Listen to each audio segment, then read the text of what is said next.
Je me tenais au-dessus du lit d'hôpital de ma fille. Le médecin a dit que la chute était trop grave. Il y a peu de chances qu'elle se réveille. Ma femme sanglotait pendant que je tenais la main de ma fille. J'ai senti une petite note glisser dans son poing.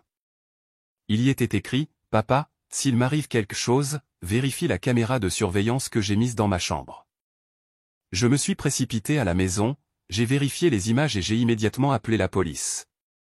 Chapitre 1 – Les fondations de la confiance. Travis White se tenait devant la fenêtre de son bureau au 42e étage observant la ville s'étendre sous lui comme un échiquier, attendant son prochain coup.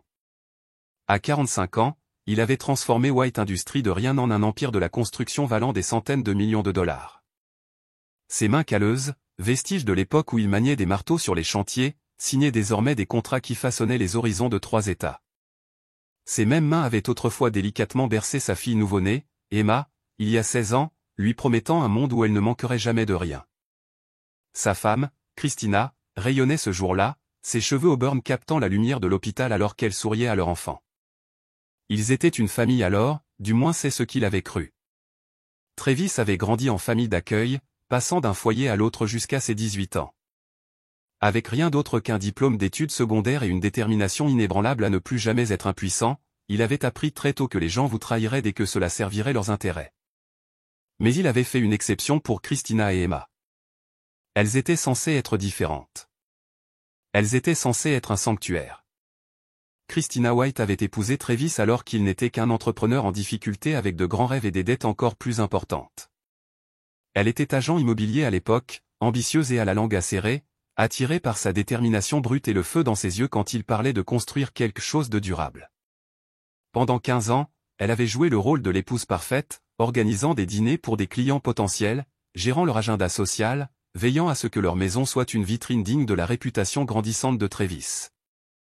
Mais Christina était devenue agitée à mesure que l'empire de Travis s'étendait. Il travaillait 18 heures par jour, manquait les dîners de famille, et quand il était à la maison, son esprit était toujours sur les chantiers et les réunions du conseil d'administration. Elle s'était retrouvée à gérer un manoir au lieu d'un mariage, élevant Emma en grande partie seule, pendant que Travis conquérait son monde professionnel. Cette agitation l'avait conduite à Chadstone il y a 18 mois. Chad était tout ce que Travis n'était pas, charmant, présent et complètement concentré sur elle quand ils étaient ensemble. Il était pilote de ligne commerciale pour une compagnie aérienne privée, grand et mince, avec des cheveux argentés qui lui donnaient l'air distingué plutôt que vieux. Il avait fait irruption dans sa vie lors d'une rencontre fortuite au country club, avec des sourires faciles et une attention totale. Christina s'est dit qu'elle méritait le bonheur. Elle avait soutenu Travis pendant les années maigres et avait gagné le droit de se sentir à nouveau vivante. L'affaire a commencé par des rencontres autour d'un café qui se sont transformées en déjeuner, puis en escapade de fin de semaine lorsque Travis voyageait pour affaires. Chad lui faisait se sentir jeune et désiré comme elle avait oublié que c'était possible. Emma White avait 16 ans et était aussi perspicace que les instincts commerciaux de son père. Elle avait hérité des compétences d'observation de Travis et de l'intuition de Christina, une combinaison qui lui permettait de remarquer presque tout. Elle avait observé le comportement de sa mère changer au cours des derniers mois, les appels téléphoniques secrets, les nouveaux vêtements, la façon dont Christina disparaissait pendant des heures en prétendant faire du shopping ou rendre visite à des amis. Emma adorait son père, peut-être parce qu'elle le comprenait d'une manière que Christina n'avait jamais comprise. Elle voyait comment Travis avait tout construit à partir de rien, comment il leur avait donné une vie de luxe et de sécurité. Elle voyait aussi à quel point il était seul, comment il se tuait à la tâche pour subvenir à leurs besoins. L'idée que sa mère le trahissait faisait bouillir le sang d'Emma avec une rage qui la surprenait par son intensité. Il y a 3 semaines, Emma avait finalement confirmé ses soupçons quand elle avait vu Christina embrasser un homme dans le parking de l'hôtel Méridien. Elle avait suivi sa mère là-bas, et ce dont elle avait été témoin avait brisé toute innocence restante concernant les relations adultes. Sa mère n'avait pas seulement une liaison, elle prévoyait de quitter Travis. Emma avait entendu suffisamment de leur conversation pour comprendre que Chad faisait pression sur Christina pour qu'elle demande le divorce, qu'elle prenne la moitié de tout ce que Travis avait construit et qu'elle recommence à zéro avec lui. Il parlait de Travis comme s'il était un obstacle à éliminer, pas un mari et un père dont il détruisait la vie. Ce soir-là, Emma était allée dans sa chambre et avait soigneusement installé une petite caméra qu'elle avait commandée en ligne, la cachant derrière un cadre décoratif qui faisait face à son lit. Elle avait passé le week-end chez son amie, mais elle avait donné une clé de sa chambre à sa mère il y a des mois, lorsque Christina avait commencé à redécorer. Elle soupçonnait sa mère d'utiliser sa chambre pour des appels téléphoniques avec Chad quand Travis était à la maison, pensant que c'était le seul endroit où il ne s'introduirait jamais. Le plan d'Emma était simple, rassembler des preuves, confronter sa mère et lui donner une chance de mettre fin à cette relation discrètement avant que Travis ne découvre quoi que ce soit. Elle espérait encore, avec l'optimisme naïf de la jeunesse, que sa famille puisse être sauvée. Elle n'a jamais imaginé que sa mère et Chad découvriraient la caméra. Chapitre 2, le dénouement. L'appel est arrivé à 2h47 du matin un mardi. Travis était dans son bureau à domicile, examinant les plans d'un nouveau complexe commercial, lorsque son téléphone a vibré avec un numéro qu'il ne reconnaissait pas. Les appels d'hôpitaux n'apportaient jamais de bonnes nouvelles. M. White, ici le docteur Mitchell des urgences de St. Marie. Votre fille Emma a eu un accident. Le trajet jusqu'à l'hôpital s'est déroulé dans un flou de feux rouges et de sirènes hurlantes dans son sillage. L'esprit de Travis n'arrivait pas à traiter les mots « traumatisme crânien grave » et « état critique ». Emma était censée être chez son amie Mira Brown pour une soirée pyjama. Comment s'était-elle retrouvée à tomber dans les escaliers de sa propre maison? Christina était déjà à l'hôpital à son arrivée, le visage strié de larmes et les mains tremblantes alors qu'elle serrait une tasse de café froid. Elle avait trouvé Emma en bas de l'escalier principal, expliqua-t-elle entre deux sanglots. Emma devait être somnambule, ce qu'elle avait fait enfant mais n'avait pas fait depuis des années. J'ai entendu le bruit et j'ai couru, murmura Christina, la voix creuse. Elle était juste étendue là, Travis. Si immobile, il y avait tellement de sang. Le docteur Mitchell était un homme aux cheveux gris avec des yeux doux qui annonçait des nouvelles dévastatrices avec une douceur étudiée. Le crâne d'Emma avait été fracturé lors de la chute. Il y avait un gonflement important au niveau de son cerveau. Ils avaient induit un coma pour lui donner les meilleures chances de rétablissement, mais ces chances étaient incertaines au mieux. Travis se tenait au-dessus du lit d'hôpital de sa fille, des tubes et des fils serpentant le long de sa petite forme comme des vignes technologiques. Emma avait l'air incroyablement fragile sur les draps blancs, son visage pâle à l'exception des ecchymoses sombres qui fleurissaient autour de ses yeux. Le bip régulier du moniteur cardiaque était la seule chose confirmant qu'elle se battait toujours. La chute était trop grave, dit doucement le docteur Mitchell. Il y a peu de chances qu'elle se réveille. Christina sanglota plus fort, serrant le bras de Travis. Mais Travis ressentait quelque chose de différent, du chagrin s'installer dans sa poitrine, une fureur froide et calculatrice qu'il reconnaissait de ses transactions commerciales. Quelque chose n'allait pas. Emma était beaucoup de choses, mais maladroite n'en était pas une. Elle avait dansé du ballet pendant 8 ans et avait la grâce et la conscience spatiale de quelqu'un qui connaissait intimement son corps. Alors qu'il tenait la petite main d'Emma, Travis sentit quelque chose d'étranger dans sa paume, un morceau de papier plié petit et pressé contre sa peau. Il le prit sans que Christina le voie et, plus tard, dans la salle de bain, il le déplia. Son écriture soignée disait « Papa, s'il m'arrive quelque chose, vérifie la caméra de surveillance que j'ai mise dans ma chambre derrière le cadre avec l'image du coucher de soleil. » Le mot de passe est ta date d'anniversaire. Je t'aime, Emma. Travis lut la note 3 fois avant que les implications ne le frappent vraiment. Emma n'était pas tombée dans les escaliers en somnambulisme. Elle avait découvert quelque chose, l'avait documenté, et quelqu'un avait essayé de la faire taire. Le trajet de retour de l'hôpital fut les 20 minutes les plus longues de la vie de Travis. Christina était restée à l'arrière, affirmant qu'elle ne pouvait pas supporter de quitter le chevet d'Emma, mais Travis avait besoin de réponses, et sa fille lui avait laissé une feuille de route pour les trouver. La chambre d'Emma était exactement comme elle l'avait toujours été, propre, organisée. Ses trophées de ballet étaient alignés sur la bibliothèque, et son bureau était dégagé, à l'exception des dossiers de devoirs et d'une photo encadrée de 3 prises à Noël dernier. Travis trouva facilement la photo du coucher de soleil, et la caméra cachée derrière n'était pas plus grosse que son pouce. L'enregistrement avait commencé 3 semaines plus tôt, et Travis accéléra la lecture pendant des heures de pièces vides jusqu'à ce qu'un mouvement attire son attention, Christina entrant dans la chambre d'Emma avec son téléphone collé à son oreille, s'installant sur le lit d'Emma avec une aisance familière, comme si elle l'avait fait plusieurs fois auparavant. Je ne peux plus continuer comme ça, Chad, la voix de Christina était claire à travers le microphone de la caméra. Travis se méfie. Hier soir, il m'a demandé pourquoi j'étais parti si longtemps à l'épicerie. La voix de Chad était minuscule à travers le haut-parleur du téléphone, mais audible. Encore quelques semaines, bébé. Mon avocat dit que si tu demandes le divorce en invoquant des différends irréconciliables et un abandon émotionnel, tu obtiendras la moitié de tout, peut-être plus, compte tenu de la fréquence de ses voyages. Et Emma? Elle pose des questions. C'est une enfant. Les enfants s'adaptent. Elle comprendra quand elle sera plus âgée que tu mérites d'être heureuse. Travis sentit son monde basculer en regardant sa femme comploter sa destruction depuis la chambre de leur fille, traitant leur mariage de 16 ans comme une transaction commerciale à dissoudre pour un profit maximal. Mais le pire était encore à venir. L'enregistrement d'il y a 5 jours montrait Christina entrant dans la pièce en larmes. La voix de Chad était dure et urgente au téléphone. Elle sait, Christina. Ta fille c'est pour nous. Que veux-tu dire par elle sait? Je l'ai vue au Méridien hier nous observer.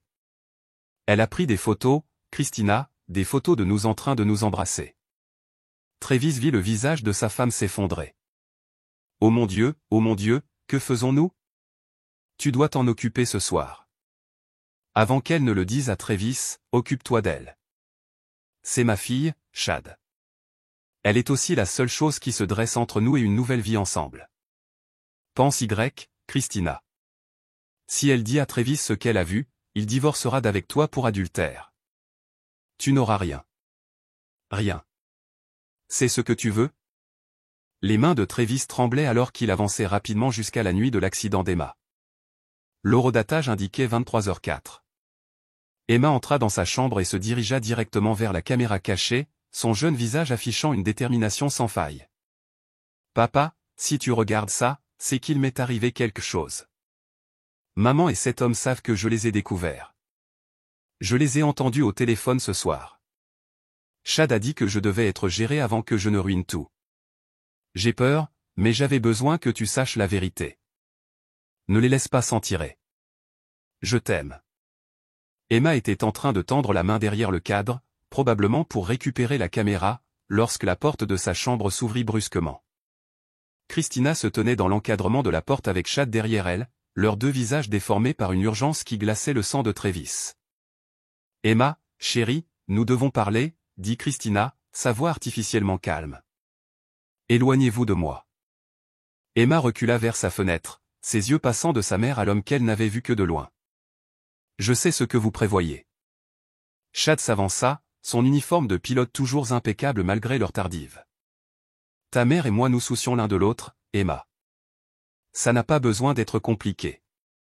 Vous détruisez ma famille, la voix d'Emma était stable malgré sa peur. Je ne vous laisserai pas faire. Tu as 16 ans, la voix de Chad se durcit. Tu n'as pas à prendre de décision concernant les relations adultes. Les quelques minutes suivantes se sont déroulées si rapidement que Travis a dû les rejouer 2 fois pour comprendre la séquence. Emma s'était précipitée vers son téléphone.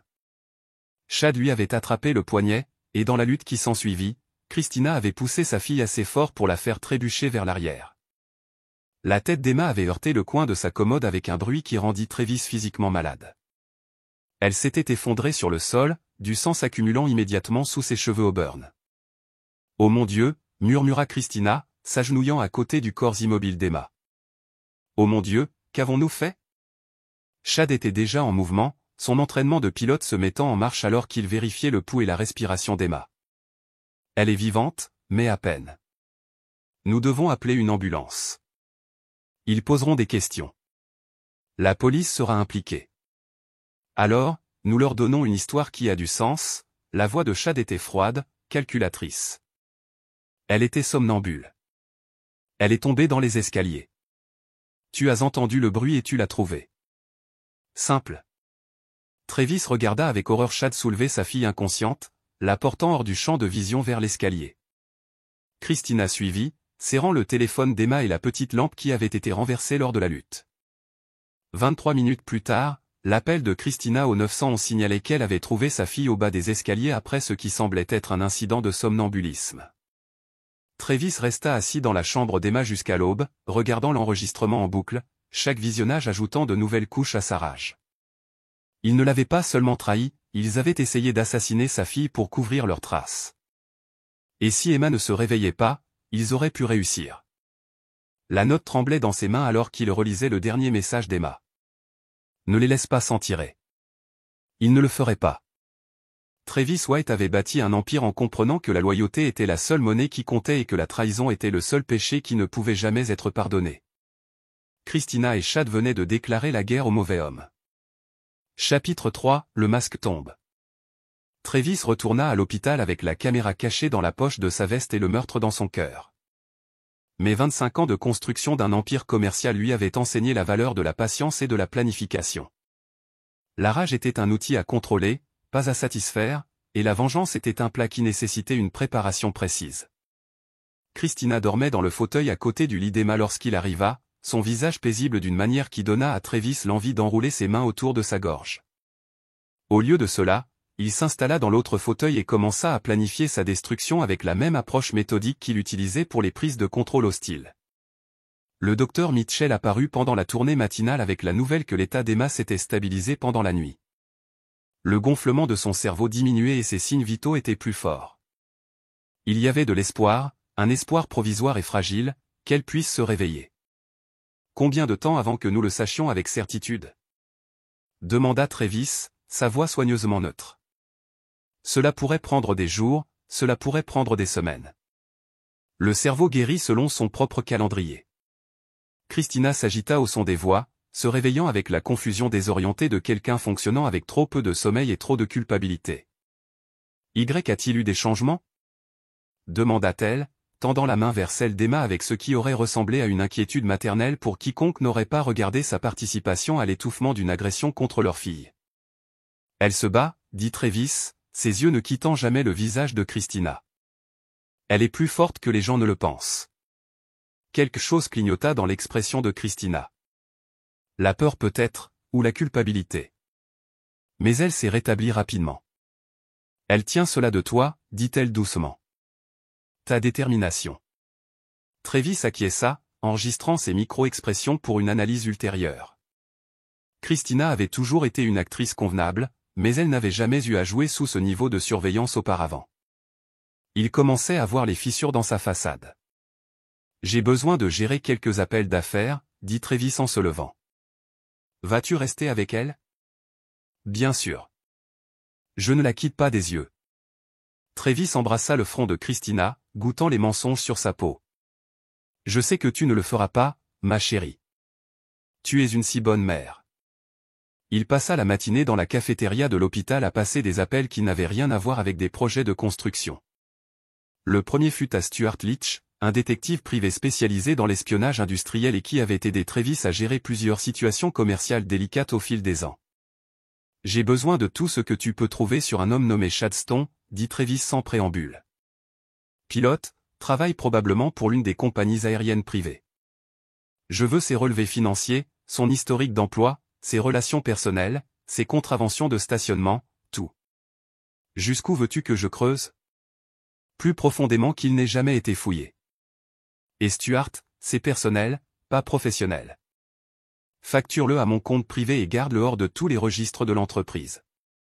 Le deuxième appel fut à Nathaniel Roach, un avocat qui gérait les transactions commerciales plus douteuses de Travis, les contrats qui dansaient à la limite de la légalité, les négociations qui nécessitaient des interprétations créatives de la réglementation. Si quelqu'un pouvait aider Travis à naviguer dans les complexités juridiques de ce qu'il planifiait, c'était bien Nathaniel. Il se peut que j'ai besoin de conseils juridiques inhabituels dans les semaines à venir, dit Travis. Le genre qui exige le secret professionnel et une discrétion absolue. À quel point inhabituel? Le genre qui pourrait impliquer des preuves de tentative de meurtre et de complot. Il y eut une pause. Travis, dans quoi t'es-tu embarqué? Rien que je n'ai pas mérité. Puis-je compter sur toi? Tu sais que tu peux, mais fais attention. Quoi que tu prévois, assure-toi de pouvoir vivre avec les conséquences. Travis faillit rire. Les conséquences avaient déjà été décidées au moment où Chad Stone avait posé les mains sur sa fille.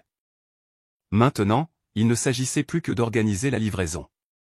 Le troisième appel fut à Ron Shannon, qui s'occupait de la sécurité de plusieurs chantiers de construction de Travis. Ron était un ancien militaire avec une morale flexible et des compétences qui allaient bien au-delà de la vérification des pièces d'identité et de la surveillance des caméras. J'ai besoin de surveillance sur 2 cibles, dit Travis. Une couverture complète. Je veux savoir où ils vont, à qui ils parlent, ce qu'ils mangent au petit déjeuner. Peux-tu t'en occuper discrètement? Définis discrètement. Le genre de discrétion qui n'a jamais existé. Passe au protocole. Quand as-tu besoin que ça commence? Hier. Au moment où Travis retourna dans la chambre d'Emma, il avait lancé 3 enquêtes différentes et établi les bases de toute justice qu'il finirait par rendre.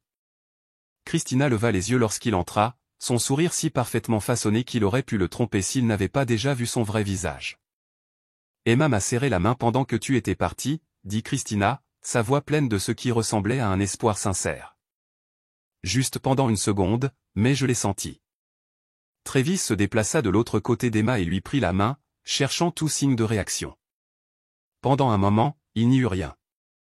Puis, si faiblement qu'il aurait pu l'imaginer, les doigts d'Emma se pressèrent contre sa paume. Elle sait que je suis là, murmura Travis, sa voix chargée d'une émotion qui n'avait rien à voir avec la performance. Elle t'aime tellement, dit Christina. Tu es son héros. Travis croisa le regard de sa femme au-dessus du lit de leur fille. J'espère que je serai à la hauteur. Ce soir-là, Travis suggéra à Christina de rentrer chez elle pour prendre une douche et dormir un peu. Elle protesta, mais il insista, promettant d'appeler s'il y avait des changements dans l'état d'Emma. Tu es ici depuis 36 heures d'affilée, dit-il, caressant ses cheveux avec des doigts doux qui voulaient les arracher à la racine. Tu es épuisée. Emma a besoin que tu sois forte. Christina finit par accepter, embrassant le front d'Emma puis la joue de Travis avant de ramasser son sac à main. Promets-moi que tu appelleras si quelque chose change. Je te le promets. Travis attendit d'être certain que Christina avait quitté le bâtiment avant de passer son 4e appel de la journée. Celui-ci était à Grande George, qui possédait la société de sécurité privée qui assurait la protection de la famille de Travis lors de négociations commerciales de haut niveau. Grant avait des ressources qui existaient dans les zones grises entre le légal et l'illégal, et sa loyauté était absolue. J'ai besoin d'une faveur, dit Travis.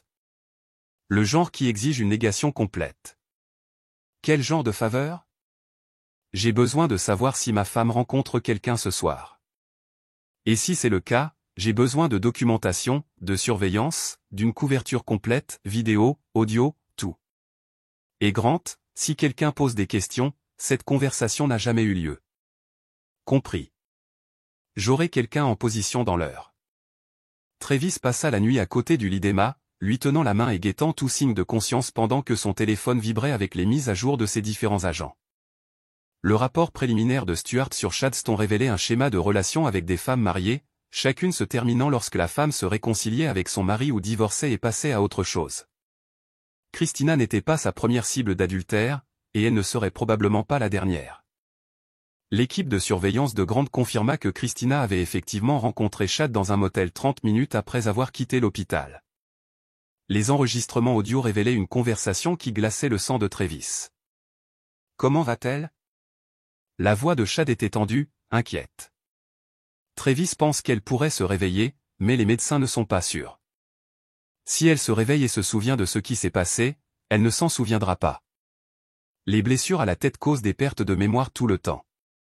Même si elle se souvient, ce sera notre parole contre celle d'une adolescente confuse. Et si elle ne se réveille pas? Il y eut une longue pause avant que Christina ne réponde. Alors notre problème se résoudra de lui-même. Travis ferma les yeux et compta jusqu'à 10, puis 20, puis 50. Emma s'agita dans son sommeil, et il ouvrit les yeux pour la trouver en train de le regarder avec des yeux bruns confus mais conscients. Ses yeux. Papa, la voix d'Emma était à peine un murmure, rauque à cause du tube respiratoire qui avait été retiré ce matin-là. Je suis là, ma chérie. N'essaie pas de trop parler. Je me souviens. Maman et cet homme, ils m'ont fait mal. Travis se pencha plus près, sa voix douce mais urgente. Emma, écoute-moi attentivement. Tu as eu un accident. Tu es tombé dans les escaliers en somnambulisme. C'est ce que les médecins pensent qu'il s'est passé, et c'est ce que tout le monde croit. Comprends-tu? Les yeux d'Emma s'aiguisèrent malgré sa faiblesse. Tu as vu la caméra. J'ai tout vu. Et j'ai besoin que tu me fasses confiance maintenant plus que tu n'as jamais fait confiance à personne. Peux-tu le faire? Emma hocha légèrement la tête. tu ne te souviens de rien de cette nuit-là, sauf d'être allé te coucher dans ta chambre. Tu t'es réveillé ici à l'hôpital. Tout le reste est parti. Peux-tu le faire pour moi? Vas-tu les faire payer? Travis sourit, et pour la première fois depuis des jours, c'était sincère. Emma, ma chérie, ils n'ont aucune idée de ce qu'ils ont commencé. Mais j'ai besoin que tu sois patiente et que tu me laisses gérer ça à ma façon. Peux-tu le faire? Vont-ils te faire du mal, à toi aussi? Personne ne fera plus jamais de mal à cette famille. Je te le promets. Travis appela le docteur Mitchell pour signaler le réveil d'Emma, puis appela Christina avec la bonne nouvelle. Son soulagement semblait sincère, mais Travis comprenait maintenant que Christina était une meilleure actrice qu'il ne l'avait jamais cru. J'arrive dans 20 minutes, dit Christina. Prends ton temps. Elle est fatiguée et confuse, mais elle va bien. Pendant que Travis attendait que sa femme arrive et joue son soulagement et sa joie devant le personnel médical, il pensa à la conversation qu'il avait surprise entre Christina et Chad. Ils avaient blessé sa fille, puis avaient froidement discuté de la possibilité de sa mort comme d'une solution pratique à leurs problèmes. Travis White avait passé toute sa vie d'adulte à construire quelque chose de durable et de significatif. Il avait créé un empire, subvenu aux besoins de sa famille et cru qu'il construisait un héritage qui lui survivrait. Mais Christina et Chad lui avaient montré que la seule chose qui durait vraiment, c'était les conséquences. Ils voulaient détruire sa famille pour leurs propres désirs égoïstes. Très bien, mais ils avaient choisi de mener une guerre contre un homme qui avait commencé avec rien et avait conquis tout sur son passage. Ils avaient gravement mal calculé leur adversaire. Emma lui serra de nouveau la main, et Travis la lui rendit, une promesse silencieuse passant entre eux. La justice arrivait. Elle serait méthodique, approfondie et absolument définitive. Chapitre 4, collecte de renseignements. 2 semaines après le réveil d'Emma, Travis avait rassemblé suffisamment de renseignements sur Chad Stone pour le détruire 3 fois. Stuart Litch avait prouvé sa valeur une fois de plus, en lui remettant un dossier complet qui dressait le portrait d'un homme au goût dispendieux et à l'éthique flexible. Chad Stone avait 42 ans, avait divorcé 2 fois et était actuellement employé par Elite Air Service, une compagnie aérienne privée qui s'adressait à des clients fortunés qui privilégiaient la discrétion au coût. Son permis de pilote était à jour, mais sa situation financière était précaire, alourdie par 2 pensions alimentaires, une habitude de jeu qu'il pensait avoir cachée et un style de vie qui dépassait ses revenus d'environ 40% par année. Ses relations étaient encore plus intéressantes. Chad avait l'habitude de cibler les femmes mariées à des hommes riches. Bien qu'aucune de ses liaisons précédentes n'ait progressé au point d'une tentative de meurtre, Christina représentait une escalade importante dans son comportement criminel, ce qui laissait supposer un désespoir. Travis étudia les photos de surveillance prises par l'équipe de Grant au cours des 2 dernières semaines. Chad et Christina se rencontraient 3 fois par semaine à des endroits différents, toujours pendant les heures où Travis était censé être au travail. Leur langage corporel sur les photos racontait une histoire de tension croissante. Chad poussait Christina à demander le divorce immédiatement, tandis que Christina hésitait à agir trop rapidement, la guérison d'Emma étant encore incertaine. Les enregistrements audio de leur rencontre au motel révélaient la profondeur de leur panique. Le souvenir d'Emma de la nuit où elle a été blessée restait flou, une combinaison de son traumatisme crânien réel et du coaching de son père. Mais Chad était paranoïaque à l'idée qu'elle puisse se souvenir de plus de détails, et il faisait pression sur Christina pour qu'elle trouve des moyens de surveiller ce qu'Emma disait aux médecins et à la police. Travis avait un enregistrement particulier qu'il avait écouté des dizaines de fois, chaque relecture ajoutant de l'huile au feu qui brûlait dans sa poitrine. Peut-être que nous aurions dû en finir à l'hôpital, la voix de Chad était froide, clinique, faire croire à des complications de ses blessures. C'est ma fille, la voix de Christina était faible, horrifiée. C'est un problème qui va ruiner nos 2 vies si on ne s'en occupe pas. Je ne peux pas. Je ne veux pas. Alors tu ferais mieux d'espérer qu'elle ne se souvienne jamais de ce qui s'est réellement passé cette nuit-là. Travis avait fait des copies de chaque enregistrement, de chaque photo, de chaque élément de preuve que Stuart et Grant avaient recueilli, mais il ne prévoyait pas de les remettre à la police. Le système judiciaire donnerait à Chad et Christina des avocats, des marchandages de plaidoyer et la possibilité de peines réduites. La justice par les tribunaux serait incomplète et insatisfaisante. Travis White croyait aux solutions permanentes aux problèmes permanents. Emma se rétablissait plus vite que les médecins ne l'avaient prévu, bien qu'elle souffre encore de maux de tête et de fatigue. Elle était retournée à l'école à temps partiel et au monde extérieur. La famille White semblait se remettre d'un tragique accident. Emma jouait parfaitement son rôle, ne mentionnant jamais la caméra ni ne révélant ses souvenirs retrouvés de cette nuit-là. Mais dans les moments privés avec son père, les yeux d'Emma brûlaient de la même froide fureur que Travis reconnaissait dans son propre miroir. Elle était sa fille à plus d'un titre que la génétique. Elle comprenait que certaines trahisons exigeaient une rétribution absolue. « Quel est le plan, papa ?» demanda Emma un soir alors que Christina était à son club de lecture. En réalité, elle rencontrait Chad au Riverside Motel, selon l'équipe de surveillance de Grant. « Patience, dit Travis, passant en revue un contrat de construction qui n'avait rien à voir avec son véritable objectif. Ta mère et Chad pensent qu'ils sont en sécurité parce que tu ne te souviens pas et que je ne me doute de rien. Laissons-les se sentir à l'aise avec ce mensonge, et ensuite ils vont apprendre que les actes ont des conséquences. » Travis avait pris soin de maintenir ses routines normales, assistant à des réunions d'affaires et à des événements sociaux avec Christina à ses côtés. Il apportait des fleurs à Christina, l'emmenait dîner dans des restaurants coûteux et écoutait avec une sympathie apparente alors qu'elle partageait ses craintes concernant la santé à long terme d'Emma. La performance était épuisante mais nécessaire. Travis avait besoin que Christina et Chad croient que leur secret était en sécurité, que leur couverture construite à la hâte avait trompé tout ce qui comptait. Ce n'est que lorsqu'il serait complètement à l'aise qu'il commettrait les erreurs qui lui permettraient de les détruire correctement. 3 semaines après le début de son enquête, Travis a reçu le coup de pouce qu'il attendait. Stuart a découvert que Chad avait demandé un prêt en utilisant sa licence de pilote et sa certification d'aéronef comme garantie pour un projet d'investissement à haut risque. Le prêt était dû dans 6 semaines, et la situation financière de Chad rendait le remboursement improbable sans un afflux important d'argent. Le calendrier expliquait la pression croissante de Chad sur Christina pour accélérer le divorce. Il n'était pas seulement amoureux, il était financièrement désespéré, et la moitié des actifs de Travis représentait sa seule échappatoire à la faillite et à la ruine professionnelle. Travis sourit en lisant le rapport de Stuart. Le désespoir rend les gens négligents, et les gens négligents commettent des erreurs de jugement fatales. La prochaine phase du plan de Travis nécessitait l'expertise juridique de Nathaniel Roach. Ils se rencontrèrent au bureau de Nathaniel un samedi matin, alors que le bâtiment était vide et que leur conversation ne pouvait être ni entendue ni enregistrée.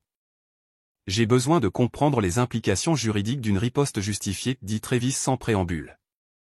Nathaniel se recula dans son fauteuil en cuir, son expression soigneusement neutre. Dans quel contexte ?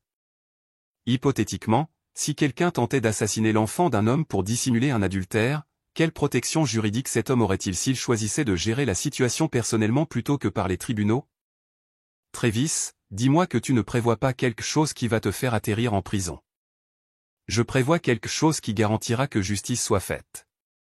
Que cela me fasse atterrir en prison dépend de la façon dont je le planifie avec soin. Nathaniel resta silencieux pendant un long moment, pesant ses obligations professionnelles par rapport à son amitié avec Travis. Hypothétiquement, dit-il, toute réponse devrait être proportionnelle à la menace. La légitime défense ou la défense de la famille s'étend à la protection contre les dommages futurs, mais elle a des limites. Quel genre de limites ? Le genre qui distingue entre la justice et la vengeance aux yeux de la loi. Travis acquiesça. Et si les preuves du crime original étaient obtenues illégalement, alors elles seraient irrecevables devant le tribunal, mais elles pourraient toujours guider la compréhension de quelqu'un des menaces auxquelles il est confronté. Je vois, Travis. Quoi que tu prévois, assure-toi de pouvoir vivre avec, non seulement légalement, mais moralement. Une fois que tu as franchi certaines limites, tu ne peux plus les franchir en sens inverse. Travis pensa à Emma, immobile dans son lit d'hôpital, au bruit que sa tête avait fait en heurtant la commode, à Christina et Chad discutant calmement de la question de savoir s'il fallait l'assassiner pour résoudre leurs problèmes. Ces limites ont été franchies la nuit où ils ont blessé ma fille, dit Travis. Je suis juste en train de décider jusqu'où je suis prêt à aller pour équilibrer la balance. Ce soir-là, Travis était assis dans son bureau à domicile, apparemment en train d'examiner des rapports trimestriels alors qu'il planifiait en réalité la destruction systématique de 2 personnes qui avaient commis l'erreur de penser que Travis White était un homme qui pardonnerait et oublierait. Christina était dans la cuisine en train de préparer le dîner, fredonnant doucement en se déplaçant dans la pièce. Pour quiconque observait, elle était une épouse et une mère dévouée se remettant d'un traumatisme familial. Mais Travis voyait maintenant la performance pour ce qu'elle était, un mensonge élaboré conçu pour couvrir des crimes indicibles. Emma apparut dans sa porte, son teint meilleur que depuis l'accident, mais ses yeux gardant toujours les ombres de quelqu'un qui avait trop vu trop jeune. « Maman prépare ton plat préféré, dit Emma, s'installant sur la chaise en face de son bureau. Elle cuisine bien. Elle est aussi une bonne actrice. » Travis leva les yeux de ses papiers, croisant le regard connaisseur de sa fille. « Oui, elle l'est. Quand vas-tu arrêter de faire semblant de ne rien savoir? Quand le moment sera venu. Et quand ce sera le cas. » Travis sourit, et cette fois, il n'y avait rien de chaleureux ou de paternel. « Bientôt, ma chérie. Très bientôt. » Chapitre 5, la toile se resserre. Travis avait appris la patience dans le système d'accueil, où ceux qui agissaient de manière imprudente étaient rapidement brisés par un système conçu pour broyer les faibles. Cette patience l'avait bien servi dans les affaires, lui permettant de déjouer les concurrents qui agissaient trop rapidement ou révélaient leurs intentions trop tôt. Maintenant, elle lui servirait à orchestrer la chute parfaite de sa femme et de son amant. La percée est venue d'une source inattendue. L'équipe de surveillance de Grande George suivait les mouvements de Chad depuis 3 semaines lorsqu'ils ont découvert quelque chose d'intéressant.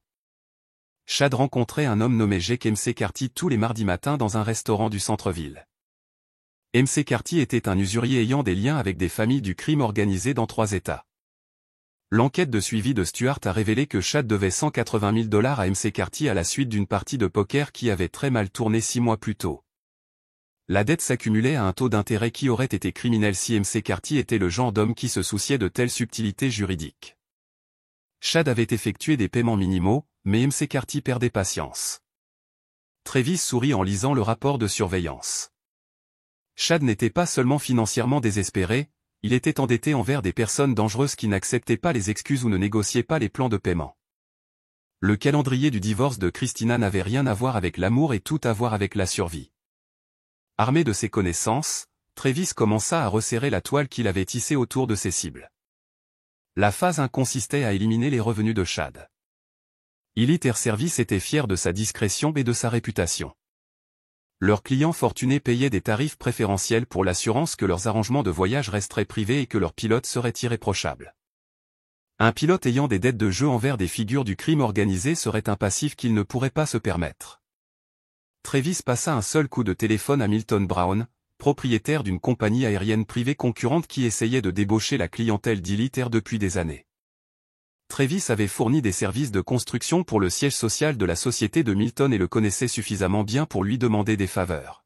« J'ai des informations préoccupantes sur l'un des pilotes de vos concurrents, dit Travis lors de leur déjeuner au Country Club, le genre d'informations qui pourraient intéresser leur compagnie d'assurance et leur clientèle. » Travis partagea des portions soigneusement éditées des renseignements de Stuart sur Chad, se concentrant sur les dettes de jeu et les associations criminelles tout en omettant toute mention de l'affaire ou de l'agression d'Emma. Dans les 48 heures, Elite Air Service avait mis fin à l'emploi de Chad après que son assureur eut refusé de continuer à le couvrir. La phase 2 visait la position sociale et le réseau de soutien de Christina. L'affaire de Christina avait été menée avec soin, mais pas parfaitement. Stuart avait documenté plusieurs occasions où elle avait été vue avec Chad en public, y compris des déjeuners dans des restaurants fréquentés par leur cercle social.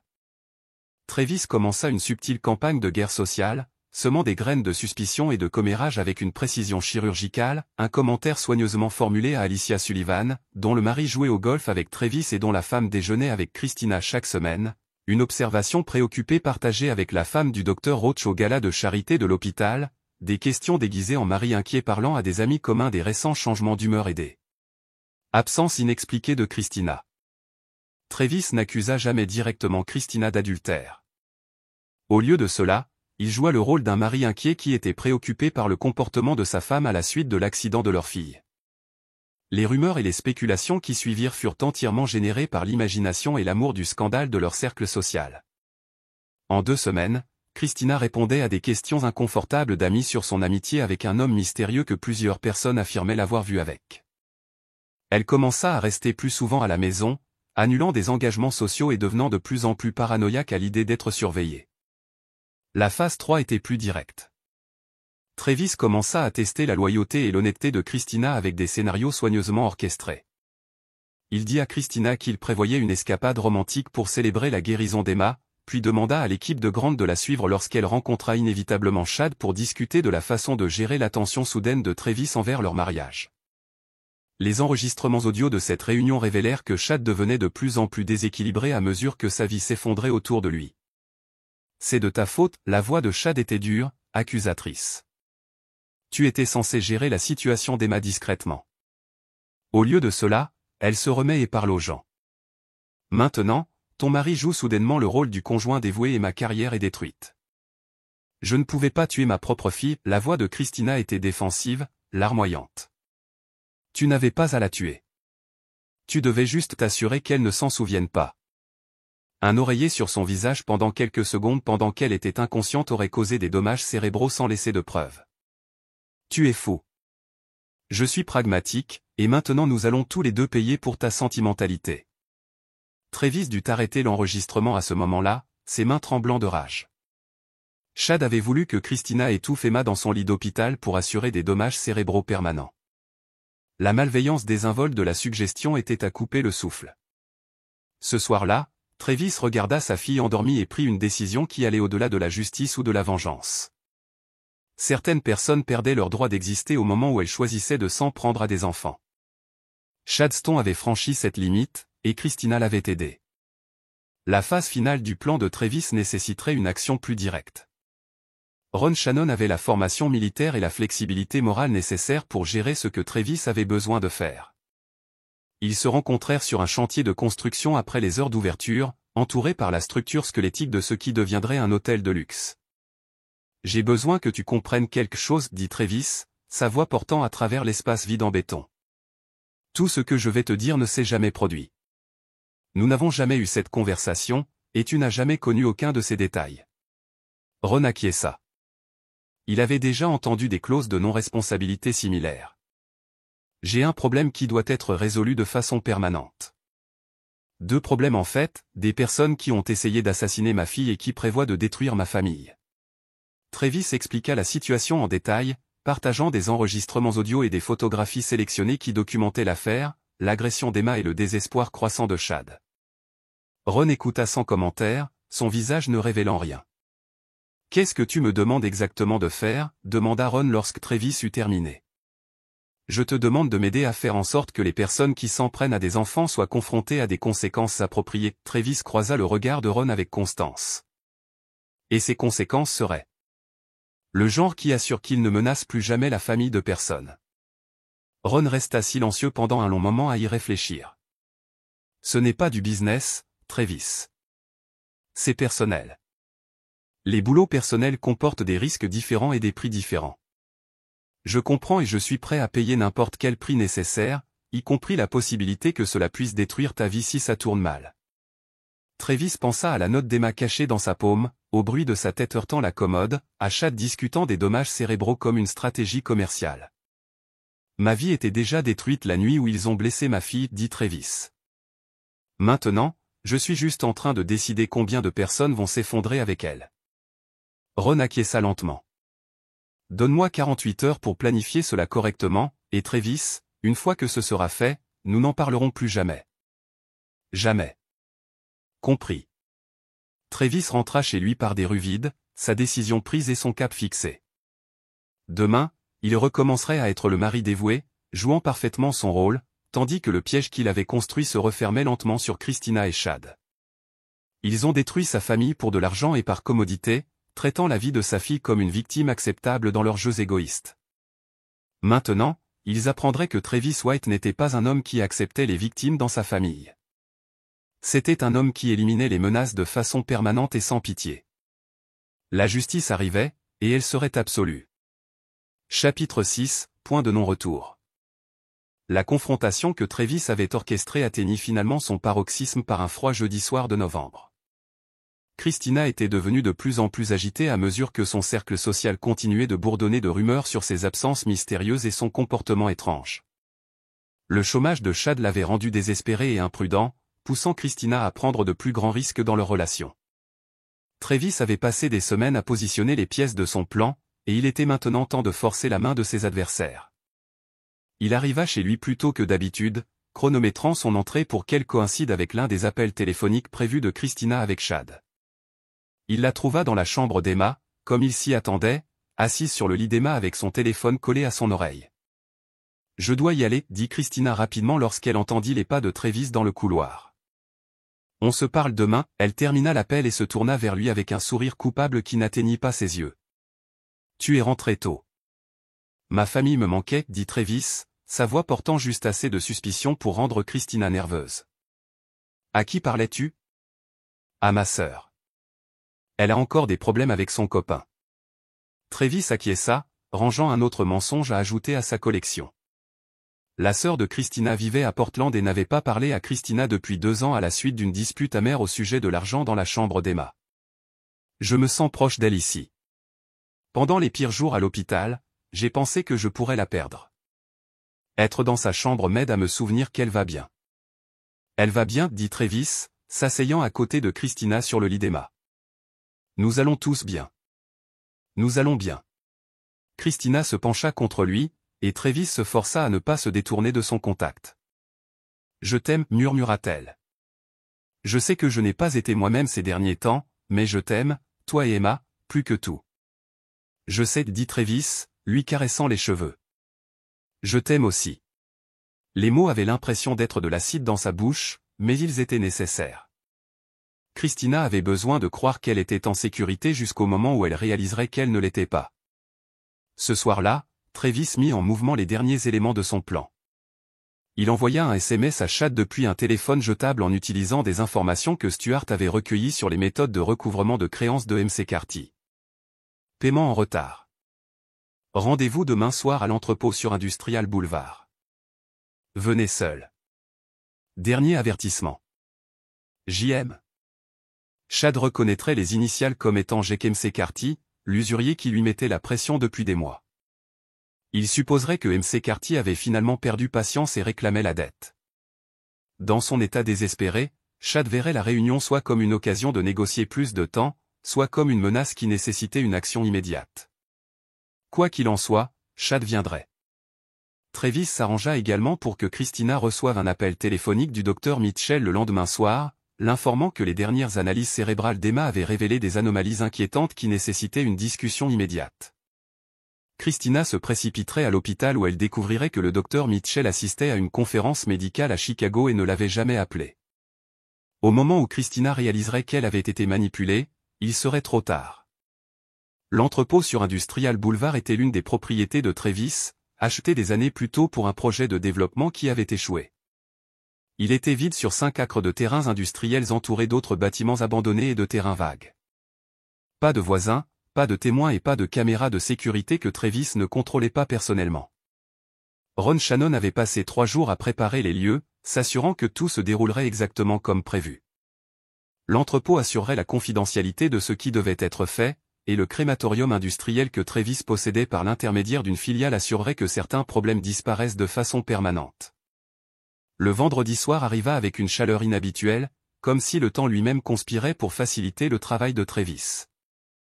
Il embrassa Christina au revoir alors qu'elle partait pour une urgence médicale fabriquée, regarda Emma disparaître dans sa chambre pour faire ses devoirs, puis se rendit à l'entrepôt pour attendre Chad Stone. Chad arriva à 20h47, conduisant une voiture de location qu'il ne pouvait pas se permettre et portant un désespoir que Travis pouvait sentir à 50 mètres de distance. Il se gara près de l'entrée principale et s'approcha prudemment de l'entrepôt, s'attendant clairement à des ennuis, mais trop désespéré pour rester à l'écart. Travis sortit de l'ombre lorsque Chad était à mi-chemin de la porte. « Bonjour, Chad. » Chad se retourna brusquement, son visage passant par la confusion, la reconnaissance et la terreur en succession rapide. « Travis, qu'est-ce que tu... Comment as-tu... » « Je sais pour toi et Christina, dit simplement Travis. « Je sais pour Emma. Je sais tout. » La main de Chad se dirigea vers la poche de sa veste, mais Travis fut plus rapide, sortant une arme à feu avec l'efficacité lisse de quelqu'un qui avait utilisé des armes à feu de façon intensive lors de ses travaux de construction dans des quartiers difficiles. « Je ne le ferai pas, dit Travis calmement. Nous devons parler. Écoute, Travis, je peux expliquer. Tu peux expliquer comment tu as convaincu ma femme de t'aider à agresser ma fille. Tu peux expliquer comment tu as discuté de la question de savoir s'il fallait l'assassiner dans son lit d'hôpital pour effacer tes traces. S'il te plaît, je suis fasciné d'entendre ton explication. » Le visage de Chad s'élargit lorsqu'il réalisa tout ce que Travis savait. « Tu portes un micro. C'est un piège. Pas de micro, pas de piège. Juste une conversation entre deux hommes au sujet de la tentative de meurtre d'une fille de 16 ans. C'était un accident. Emma est tombée. Emma n'est pas tombée, Chad. Toi et Christina l'avez attaquée lorsqu'elle a découvert votre liaison. Ensuite, vous l'avez portée en bas et avez mis en scène une scène pour dissimuler votre crime. J'ai tout sur vidéo. Le mensonge vint facilement, et la réaction de Chad confirma son efficacité. Il chancela en arrière, son visage étant un masque de panique. C'est impossible. Il n'y avait pas de caméra. Emma a installé une caméra dans sa chambre. Elle avait 16 ans, Chad, 16 ans. Et tu as aidé à l'agresser parce qu'elle menaçait ta relation avec une femme mariée. La tentative désespérée de Chad de s'enfuir se termina avant qu'elle ne commence. Ron Shannon sortit de derrière la voiture de location de Chad, bloquant sa voie d'évacuation. Ron mesurait 1,93 mètres et était bâti comme l'expert en démolition militaire qu'il avait été. Chad était un pilote qui passait la plupart de son temps assis dans le cockpit d'un avion. À l'intérieur, dit Travis, faisant un geste vers la porte de l'entrepôt. Nous avons beaucoup à discuter. L'entrepôt était vide à l'exception d'une table pliante, de 2 chaises et de plusieurs objets que Chad ne voulait pas examiner de trop près. Travis avait appris des techniques d'interrogatoire au cours de ses années à traiter avec l'espionnage industriel et les conflits de travail. Certaines leçons nécessitaient un enseignement plus direct que d'autres. « Asseyez-vous » ordonna Travis, sa voix portant l'autorité de quelqu'un habitué à être obéi. Chad s'assit lourdement sur une des chaises, ses mains tremblant alors qu'il fixait Travis. « Qu'est-ce que vous voulez ? » « Je veux justice pour ma fille. Je veux que vous rendiez des comptes pour ce que vous et Christina lui avez fait. On peut s'arranger. Je disparaîtrai. Je déménagerai à l'autre bout du pays. Christina ne me reverra plus jamais. Tu vas disparaître, acquiesça Travis, mais pas de la façon dont tu l'imagines. Travis sortit son téléphone et lança l'un des enregistrements audio que l'équipe de Grant avait capturés. La voix de Chad remplit l'entrepôt. Peut-être qu'on aurait dû en finir à l'hôpital, faire croire à des complications de ses blessures. Chad ferma les yeux, ses propres mots le condamnant. Vous ne comprenez pas. J'étais désespéré. Christina allait me quitter si Emma vous parlait de nous. Je ne pensais pas clairement.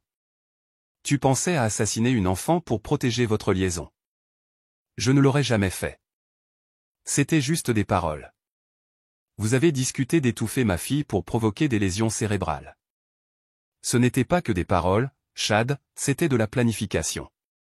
Travis fit le tour de la table, ses pas résonnant dans l'espace vide. Sais-tu ce que j'ai construit, Chad ?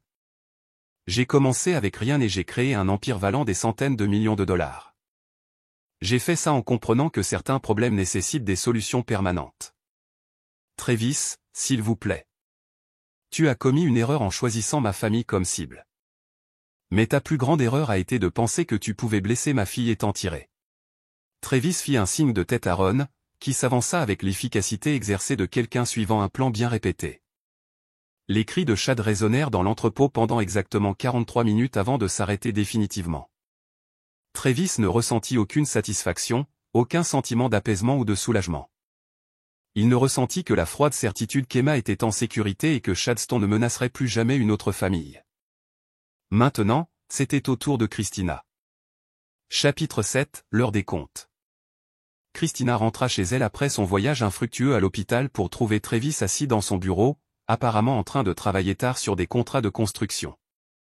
Elle frappa doucement sur l'encadrement de la porte, son visage affichant un masque soigneusement composé de confusion et d'inquiétude.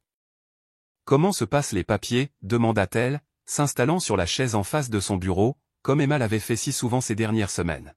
« Fastidieux, mais nécessaire » répondit Travis sans lever les yeux. « Comment ça s'est passé à l'hôpital ?» C'est ça qui est bizarre. Quand je suis arrivé, ils ont dit que le docteur Mitchell était à une conférence à Chicago. Personne ne savait rien de scans cérébraux anormaux ni de la nécessité pour Emma de venir. Travis fronça les sourcils, rencontrant enfin son regard. C'est étrange. Es-tu sûr d'avoir bien entendu le message ? Absolument. La personne qui a appelé a spécifiquement dit qu'il était le docteur Mitchell et que les scans d'Emma montraient des irrégularités qui nécessitaient une attention immédiate. Ça devait être une sorte de confusion. Les cabinets médicaux sont connus pour avoir des problèmes de communication. Christina acquiesça, mais Travis pouvait voir les rouages tourner derrière ses yeux. Elle commençait à soupçonner que l'appel était intentionnellement faux, bien qu'elle ne puisse pas encore comprendre pourquoi quelqu'un voudrait l'attirer loin de chez elle. « Où est Emma » demanda Christina. « Elle dort. Elle avait mal à la tête plus tôt et a pris des médicaments. Je devrais aller la voir. Je l'ai déjà fait. Elle va bien. » Christina se rassit sur sa chaise, et Travis reprit son jeu de relecture des contrats tout en observant chaque micro-expression qui traversait le visage de sa femme. Elle était nerveuse, méfiante, mais pas encore vraiment effrayée. Cela changerait bientôt. Christina, dit Travis après plusieurs minutes de silence inconfortable, j'ai réfléchi à notre conversation d'hier à propos de ce week-end pour célébrer la guérison d'Emma. Quoi à ce sujet? Je pense qu'on devrait inviter Shadston à se joindre à nous. L'effet fut immédiat et spectaculaire. Le visage de Christina devint blanc, ses mains serrant si fort les accoudoirs de sa chaise que ses jointures apparaissaient blanches à travers sa peau. Je suis désolé, qu'est-ce que tu as dit? Shadston, ton petit ami, le pilote avec qui tu couches depuis 18 mois. J'ai pensé que ce serait bien de l'inclure dans notre célébration familiale. La bouche de Christina s'ouvrit et se ferma plusieurs fois sans produire de son. Travis pouvait réellement voir le moment où son esprit cessa de traiter et où la panique prit le dessus. Travis, je ne sais pas de quoi tu. Christina, la voix de Travis était douce, presque gentille, nous savons tous les deux exactement de quoi je parle. La question est de savoir si tu vas continuer à mentir à ce sujet. Christina le fixa longuement, et Travis la regarda mentalement parcourir diverses stratégies, déni, diversion, attaque, aveu. Quand elle finit par parler, sa voix était à peine un murmure. Depuis combien de temps le sais-tu? Je sais tout depuis la nuit où Emma a été agressée. Agressée? La voix de Christina se brisa. Emma est tombée dans les escaliers. Elle était somnambule. Emma a installé une caméra dans sa chambre 3 semaines avant son accident. Elle soupçonnait que tu avais une liaison et voulait des preuves pour te confronter. Ce qu'elle a capturé à la place, c'est la documentation d'un complot et d'une tentative de meurtre. Travis ouvrit le tiroir de son bureau et en sortit une tablette, lançant la vidéo de la chambre d'Emma. Il tourna l'écran vers Christina et appuya sur lecture. Christina se regarda entrer dans la chambre d'Emma il y a 18 mois pour l'un de ses appels téléphoniques avec Chad. Son visage devint progressivement plus pâle alors que Travis accélérait des semaines d'adultère documenté, de mensonges et de séances de planification pour son divorce. Ce n'est pas. Nous n'étions pas. Les mots de Christina s'éteignirent alors qu'elle se regardait à l'écran, complotant la destruction financière de Travis avec son amant. Voici ma partie préférée, dit Travis, avançant jusqu'à la vidéo de la nuit de l'agression d'Emma. Christina regarda avec horreur la caméra la filmer, elle et Chad, entrant dans la chambre d'Emma, confrontant leur fille, et la lutte violente qui se termina par Emma inconsciente et saignant. Elle regarda Chad emporter le corps d'Emma hors du cadre pendant qu'elle rassemblait des preuves et préparait leur couverture. Nous ne voulions pas que cela arrive, murmura Christina. Emma allait tout ruiner. Chad a dit qu'elle avait juste besoin d'avoir peur, pas d'être blessée. Chad a dit beaucoup de choses. Il a également dit que vous auriez dû étouffer Emma sur son lit d'hôpital pour vous assurer qu'elle souffre de lésions cérébrales permanentes. La tête de Christina se redressa brusquement. Ce n'est pas vrai. Je n'aurais jamais. Travis lança l'enregistrement audio de la suggestion de Chad d'utiliser un oreiller pour provoquer des lésions cérébrales, suivi des faibles protestations de Christina et de sa capitulation éventuelle à la logique de Chad. Tu n'as pas dit non, Christina. Tu as dit que tu ne pouvais pas le faire toi-même, ce qui est très différent de refuser de le laisser faire. Christina pleurait maintenant, des larmes coulant sur son visage alors qu'elle réalisait toute l'étendue de ce que Travis avait documenté. Où avez-vous trouvé ces enregistrements? Je vous surveille tous les deux depuis des semaines. Chaque rencontre, chaque appel téléphonique, chaque instant où vous pensiez être en sécurité. Travis, s'il te plaît, laisse-moi expliquer. Expliquer quoi? Comment tu es tombée amoureuse d'un homme qui voulait assassiner notre fille? Comment tu l'as aidé à agresser une jeune fille de 16 ans pour protéger votre liaison?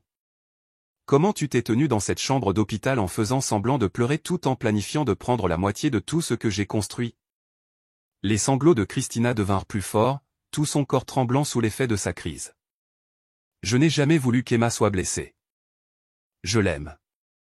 Je vous aime tous les deux. Tu as une façon intéressante de montrer ton amour. Où est Chad? Demanda Christina soudainement, ses larmes s'arrêtant lorsqu'une nouvelle peur s'empara d'elle. Il était censé m'appeler il y a des heures. Chad n'appellera plus personne. La simple déclaration frappa Christina comme un coup physique. Elle fixa Travis avec une compréhension et une terreur croissante. Qu'est-ce que tu as fait? J'ai résolu un problème. Travis, qu'as-tu fait à Chad? Je me suis assuré qu'il ne menacerait plus jamais ma famille. Christina se lança à travers le bureau, ses ongles manucurés visant les yeux de Travis alors que l'instinct maternel et le désespoir coupable se combinaient en une pure fureur. Travis attrapa facilement ses poignets, la tenant à bout de bras pendant qu'elle criait et se débattait. Tu l'as tué. Tu l'as assassiné. J'ai protégé ma fille de quelqu'un qui voulait l'étouffer sur son lit d'hôpital. Il ne pensait pas sérieusement à ça. Il avait juste peur et disait des bêtises. Avais-tu peur aussi quand tu l'as aidé à porter le corps inconscient d'Emma en bas des escaliers? Disais-tu juste des bêtises quand tu as discuté de combien il serait pratique qu'elle ne se réveille jamais? La combativité de Christina l'abandonna d'un coup, la laissant effondrer sur le bureau de Travis comme une poupée cassée. Qu'est-ce qui va se passer maintenant? Maintenant, tu fais un choix. Travis relâcha ses poignets et se pencha en arrière sur sa chaise, observant sa femme de 16 ans avec la même analyse détachée qu'il appliquait aux négociations commerciales hostiles. Choix. Tu peux avouer à la police ce que toi et Chad avez fait à Emma, assumer la responsabilité de tes crimes et accepter la punition que le système judiciaire décidera. Emma témoignera de ce dont elle se souvient, et les enregistrements audio soutiendront son témoignage. Ou tu peux disparaître ce soir, définitivement, ne jamais contacter Emma ou moi à nouveau, ne jamais revenir dans cet état, et passer le reste de ta vie quelque part loin de la famille que tu as détruite. Christina le fixa. Tu me donnes une chance de m'enfuir. Je te donne une chance de prendre la première décision désintéressée que tu as prise en 18 mois. Emma croit que sa mère a fait une terrible erreur mais n'est pas fondamentalement mauvaise. Si tu disparais, elle peut continuer à le croire. Si tu forces un procès, elle devra témoigner qu'elle a vu sa mère l'aider à l'agresser. Qu'est-ce qui est le mieux pour une jeune fille de 16 ans qui a déjà trop vécu? Si je m'enfuis, tout le monde supposera que je suis coupable. Tu es coupable, Christina. La question est de savoir si tu veux qu'Emma revive tes crimes dans une salle d'audience. Christina resta silencieuse pendant un long moment, fixant ses mains pendant que Travis attendait patiemment. Quand elle leva finalement les yeux, son visage était couvert de larmes mais marqué de résignation. Si je choisis de partir, quelle garantie ai-je que tu ne me poursuivras pas plus tard? Tu n'as pas de garantie. Tu as une longueur d'avance et la connaissance que tant que tu ne contacteras plus jamais ma famille, je considérerai que nos affaires sont terminées. Et si j'essaie de revenir? Travis sourit, et Christina tressaillit devant la froideur de son expression. Alors tu rejoindras Chad, et Emma devra vivre avec le fait d'être orpheline. Choisis judicieusement. Christina hocha lentement la tête. Je dois faire mes bagages. Tu as 30 minutes. Ne prends que ce que tu peux porter dans une seule valise. Laisse ton alliance, tes cartes de crédit et tout ce qui te relie à cette famille. Et l'argent? Tu aurais dû y penser avant de choisir de détruire ton mariage pour un homme qui voulait assassiner ta fille.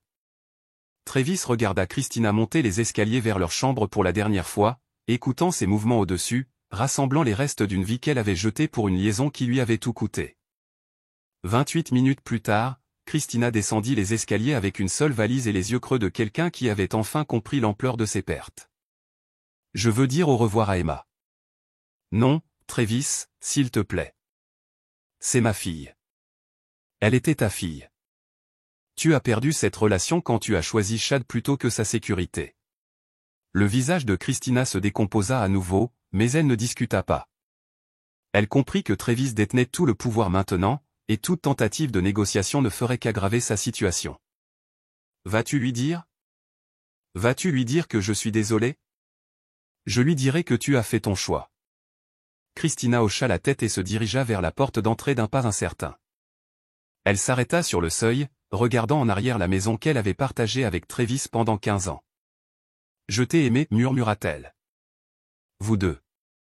Quoi que vous croyiez d'autre, s'il vous plaît, sachez que je vous ai aimé. L'amour est ce que tu fais, pas ce que tu dis, répondit Travis. Et ce que tu as fait, c'est choisir de blesser les personnes qui te faisaient le plus confiance. Christina sortit dans la nuit, et Travis ferma la porte à clé derrière elle. Il ne la reverrait plus jamais. Travis monta les escaliers jusqu'à la chambre d'Emma et la trouva assise sur son lit, toujours habillée et clairement éveillée, malgré son affirmation précédente qu'elle dormait. « Tu as tout entendu ?» demanda-t-il. La plupart. La voix d'Emma était stable, mais Travis pouvait voir la douleur dans ses yeux. « Chad est-il vraiment mort ? » « Oui, et maman est partie pour toujours. » Emma hocha lentement la tête, assimilant la fin de la seule vie qu'elle ait jamais connue. « Penses-tu qu'elle nous aimait vraiment ?» Travis s'assit sur le lit à côté de sa fille, choisissant soigneusement ses mots. « Je pense qu'elle aimait l'idée de nous. Mais quand il a fallu choisir entre sa famille et ses désirs égoïstes, nous avons vu ce qui comptait le plus pour elle. La police va-t-elle venir poser des questions ? Probablement. Mais Chad était endetté auprès de personnes dangereuses, et la disparition de ta mère ressemblera à une femme fuyant un scandale. Sans corps ni preuve, il n'y a rien à enquêter. Emma se pencha contre l'épaule de son père, et Travis passa son bras autour d'elle. Ils restèrent assis dans un silence confortable, deux survivants d'une guerre qu'ils n'avaient jamais voulu mener. « Qu'est-ce qui va se passer maintenant ?» demanda Emma. « Maintenant, nous guérissons. Nous reconstruisons, et nous nous souvenons que la famille signifie se protéger mutuellement quoi qu'il en coûte. Est-ce qu'on ira bien ?» Travis regarda autour de lui dans la chambre d'Emma, où des caméras cachées avaient documenté la destruction de leur famille et les preuves qui lui avaient permis d'obtenir justice pour sa fille. « Nous irons mieux que bien, dit-il. Nous serons libres. » Chapitre 8, Assouplissement, l'e-censure est probablement une erreur et devrait être loosened. 6 mois après la disparition de Christina, Travis et Emma s'étaient installés dans une nouvelle routine qui ressemblait peu à leur vie de famille précédente. Ils dînaient ensemble tous les soirs.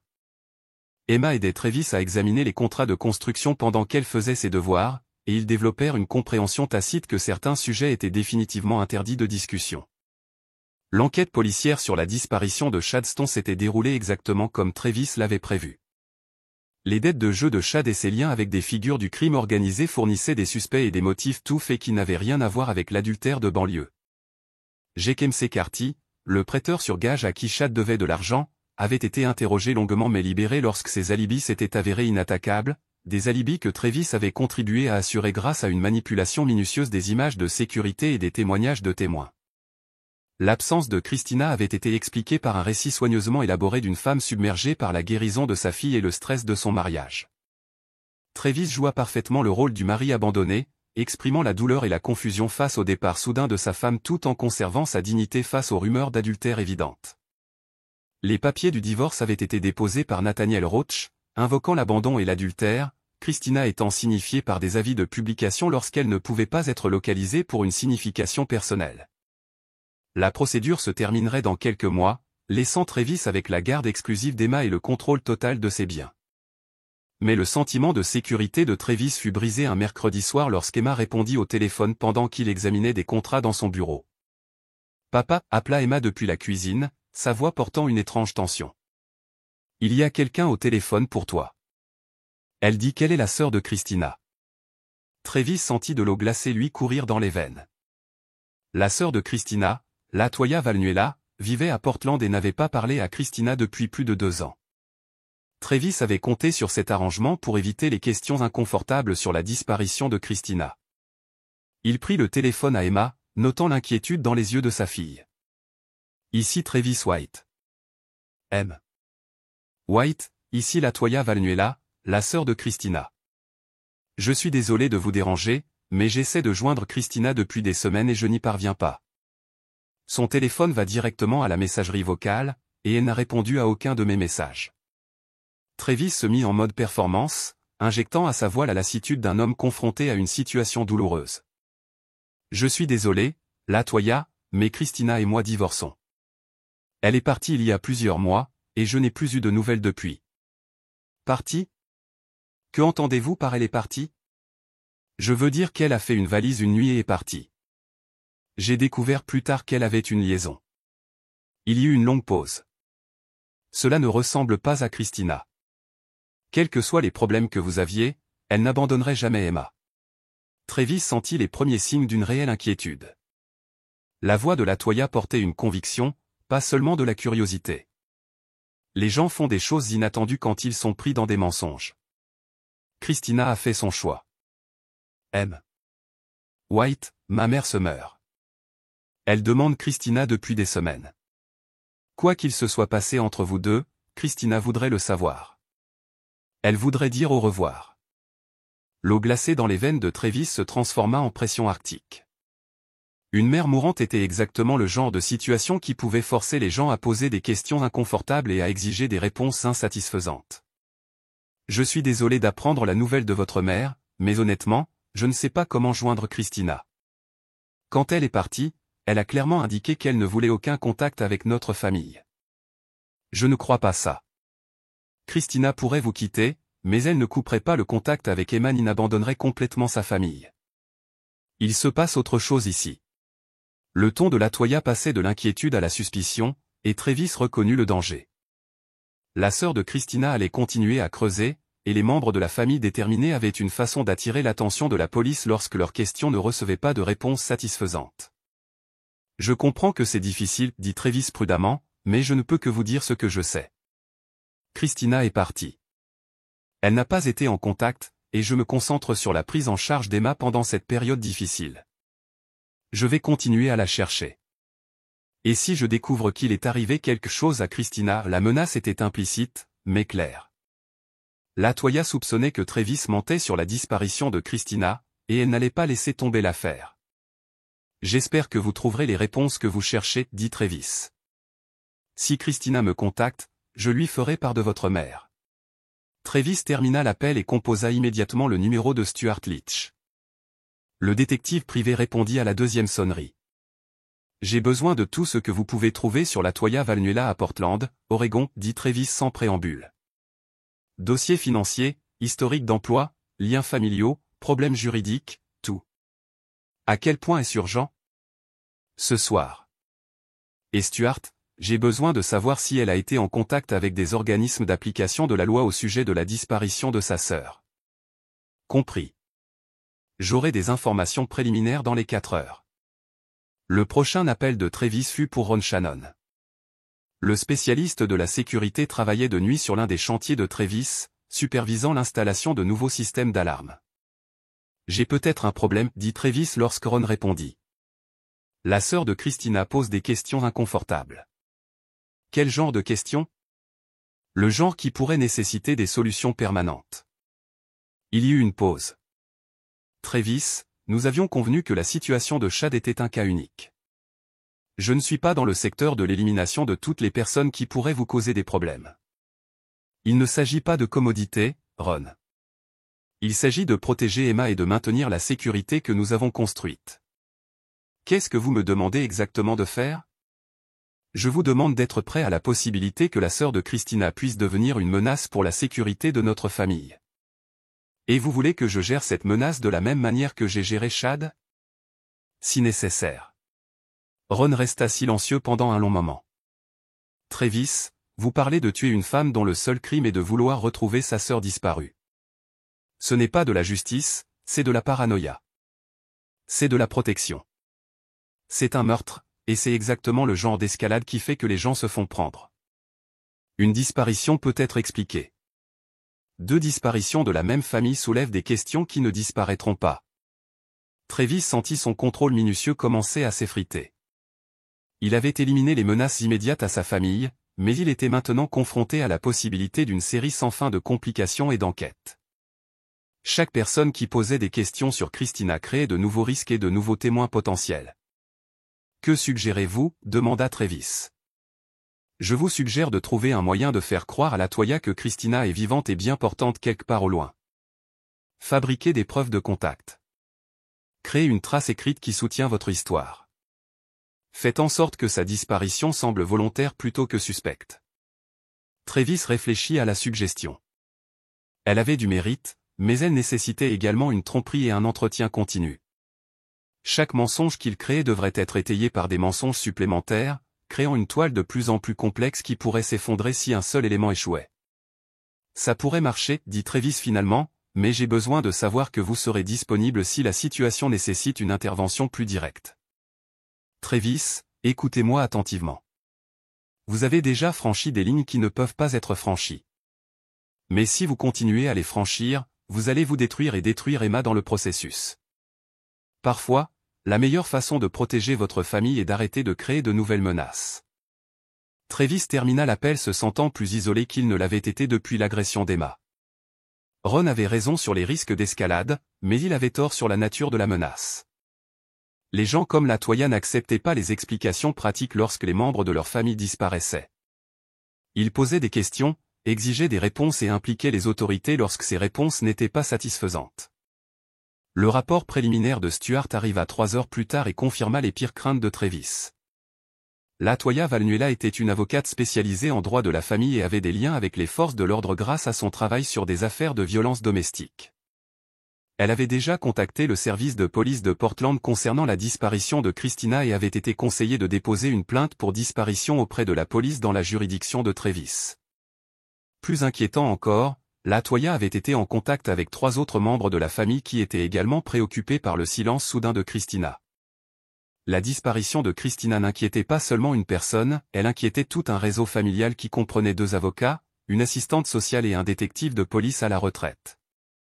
Travis réalisa que son récit soigneusement construit sur la disparition volontaire de Christina allait être sérieusement examiné par des personnes ayant les compétences et les ressources nécessaires pour enquêter correctement.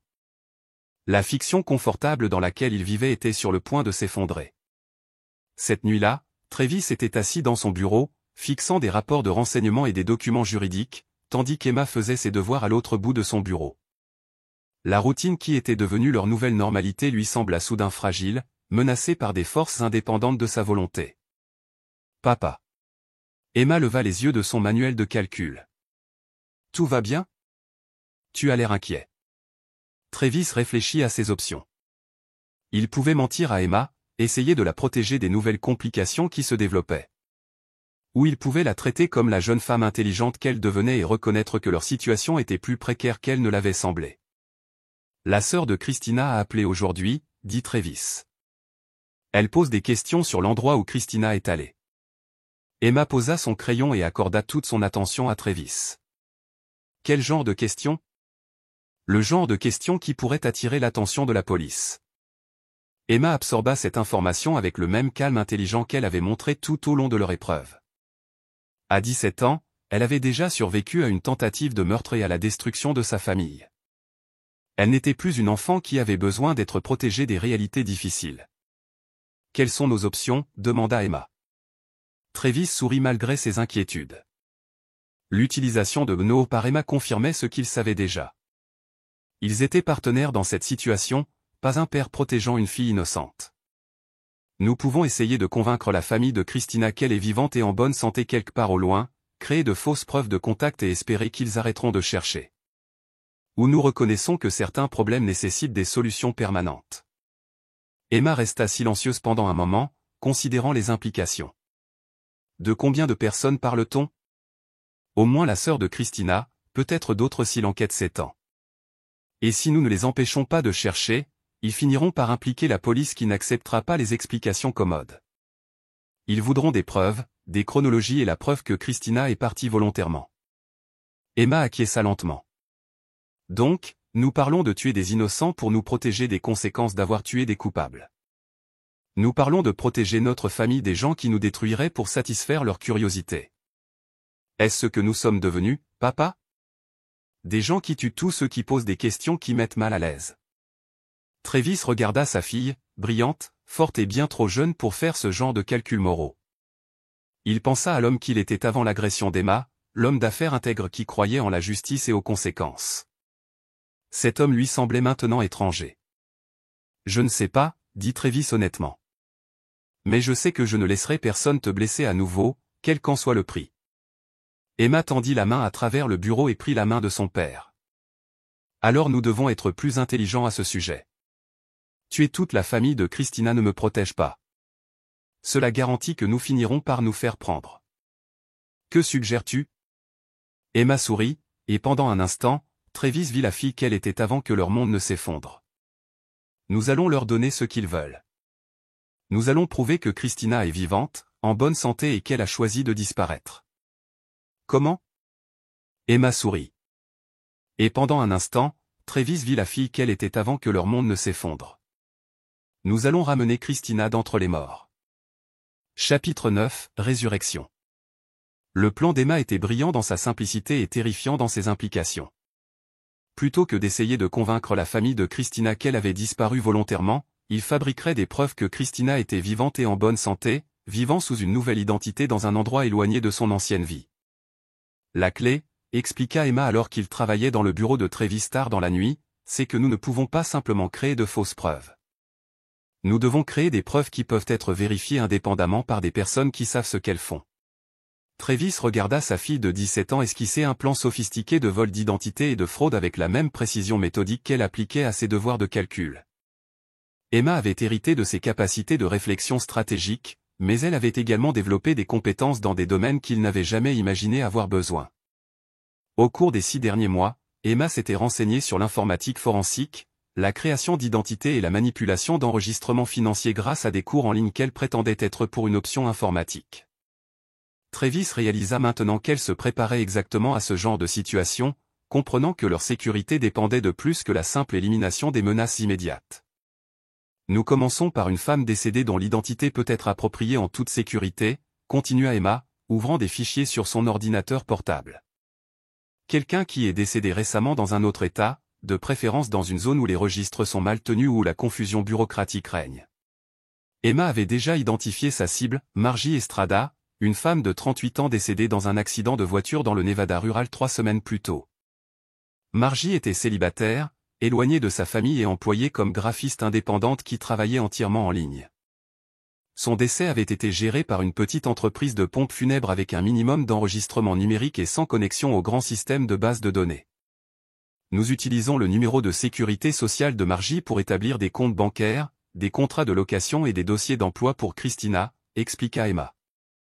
Ensuite, nous créons une piste numérique montrant que Christina vit sous le nom de Margie Estrada depuis 6 mois. Le plan nécessitait une falsification sophistiquée et une manipulation numérique. Mais Travis avait des ressources auxquelles la plupart des gens ne pouvaient pas accéder. Son empire de la construction comprenait des entreprises spécialisées dans la gestion de documents, la maintenance de bases de données et l'archivage de registres. Il ne serait pas difficile d'accéder au système et à l'expertise dont ils avaient besoin. Plus important encore, le plan d'Emma abordait le problème fondamental de leur situation. Il donnait à la famille de Christina quelque chose à trouver. Au lieu d'essayer de les convaincre d'arrêter de chercher, il fournirait des preuves qui satisferaient leurs préoccupations et mettraient fin à leur enquête. La chronologie doit être parfaite, avertit Emma. Nous devons montrer que Christina a établi sa nouvelle identité avant de disparaître de nos vies, pas après. Cela signifie antidater tout pour qu'il semble qu'elle planifiait cela depuis des mois. Travis acquiesça, comprenant la complexité de ce qu'il tentait. Qu'en est-il de la vérification? Si la Toya embauche des enquêteurs, ils voudront confirmer que Christina vit réellement cette nouvelle vie. C'est la beauté de la chose, dit Emma. Nous n'avons pas besoin que Christina soit réellement vivante. Nous avons juste besoin de preuves qu'elle était vivante assez récemment pour expliquer pourquoi elle n'a pas contacté sa famille au sujet de la maladie de sa mère. Le plan d'Emma prévoyait la création de preuves que Margie Estrada avait voyagé à l'étranger pour le travail, expliquant pourquoi elle n'aurait pas pu être jointe par téléphone ou par email. Ils établiraient un modèle de contact sporadique avec les employeurs et les fournisseurs de services, puis créeraient une raison plausible pour qu'elle soit complètement hors de communication pendant plusieurs semaines. Nous faisons croire qu'elle est en mission en freelance dans un endroit éloigné avec un accès limité à Internet, expliqua Emma. Un endroit qui expliquerait les retards de communication, mais qui ne nous oblige pas à la produire réellement si quelqu'un vient la chercher. Le plan était audacieux, mais Travis pouvait voir qu'il avait une réelle chance de succès. S'il pouvait convaincre la famille de Christina qu'elle était vivante, en bonne santé, mais temporairement injoignable, il pourrait gagner assez de temps pour que l'enquête perde de son élan et s'estompe. Au cours des 2 semaines suivantes, Travis et Emma travaillèrent avec l'intensité concentrée de personnes dont la vie dépendait d'une exécution parfaite. Travis utilisa ses relations d'affaires pour accéder au système d'enregistrement et aux services de création de documents, tandis qu'Emma s'occupa de l'informatique forensique et de l'établissement de l'identité. Ils créèrent des contrats de location montrant que Margie Estrada avait loué un appartement à Phoenix 6 mois plus tôt. Les relevés bancaires montraient des dépôts réguliers provenant de travaux de graphisme indépendants ainsi que des schémas de retrait compatibles avec quelqu'un qui se préparait à un voyage prolongé. Les contrats de travail documentaient des missions auprès d'entreprises spécialisées dans les campagnes de marketing international. La partie la plus difficile consistait à créer des preuves de la transition de Christina de son ancienne vie à sa nouvelle identité. Emma résolut ce problème en fabriquant une série de communications par email cryptées entre Christina et des services de vol d'identité, montrant qu'elle avait acheté de faux documents et des numéros de sécurité sociale des mois avant sa disparition. Il faut que cela donne l'impression qu'elle planifie cela depuis longtemps, expliqua Emma, pas comme si elle avait pris une décision soudaine de s'enfuir après avoir été prise dans une liaison. Ils plantèrent des preuves numériques montrant que Christina avait fait des recherches sur les techniques de vol d'identité pendant des mois, apparemment dans le cadre de son plan pour échapper à son mariage et recommencer à zéro. La chronologie montrait une préparation minutieuse plutôt qu'une improvisation désespérée, ce qui expliquerait pourquoi sa disparition avait été si complète. La percée se produisit lorsque Stuart Leach rapporta que la Toya Valnuela avait effectivement déposé une plainte pour disparition auprès de la police locale. L'enquête est menée par le détective Sean Hunt, un vétéran de 20 ans avec une réputation d'exhaustivité et de persévérance. C'est en fait une bonne nouvelle, dit Emma lorsque Travis partagea l'information. Cela signifie que nous avons une cible spécifique pour notre campagne de preuves. Nous devons nous assurer que le détective Hunt trouve exactement ce que nous voulons qu'il trouve. Le plan d'Emma prévoyait de diffuser progressivement leurs preuves fabriquées, faisant croire que l'enquête découvrait la vie secrète de Christina plutôt que de trouver des informations qui avaient été plantées pour qu'il les découvre.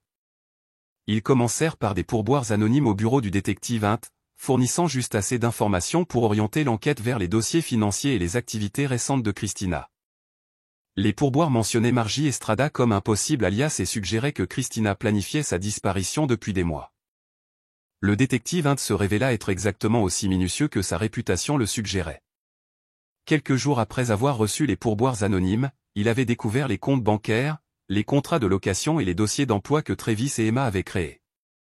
Plus important encore, il les trouva grâce à son propre travail d'enquête plutôt que de se les faire remettre, ce qui rendit les preuves plus crédibles. Le rapport du détective à la Toya était tout ce que Travis et Emma avaient espéré. Christina semblait avoir planifié sa disparition depuis des mois, peut-être dans le cadre d'un stratagème élaboré de vol d'identité. Elle avait établi une nouvelle vie sous un nom d'emprunt et s'efforçait d'effacer complètement son identité précédente.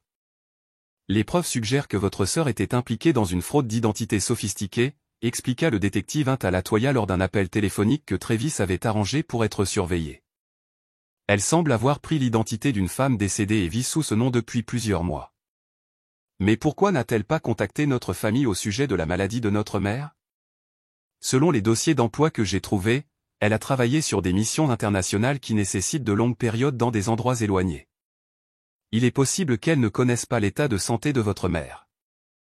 L'enquête du détective Hunt avait trouvé exactement ce que Travis et Emma voulaient qu'il trouve, une femme qui avait soigneusement planifié sa disparition et qui était actuellement injoignable en raison d'obligations professionnelles.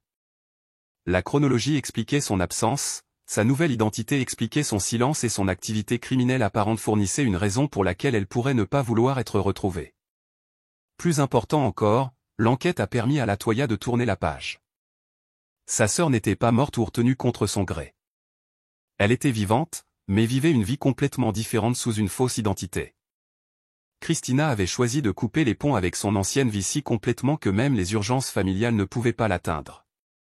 Je comprends que ce n'est pas la résolution que vous espériez, dit le détective Hunt à la Toya, mais les preuves suggèrent fortement que votre sœur a planifié cette disparition et vit quelque part sous une fausse identification.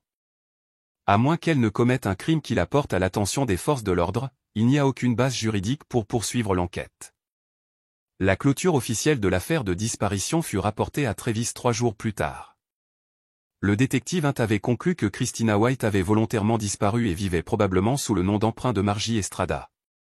Aucun crime n'avait été commis au-delà du vol d'identité, et comme la victime de ce vol était décédée, il n'y avait aucun plaignant pour engager des poursuites. La Toya Valnuela fit une dernière tentative pour localiser sa sœur, en embauchant un détective privé pour donner suite aux conclusions du détective Hunt, mais l'enquêteur parvint à la même conclusion.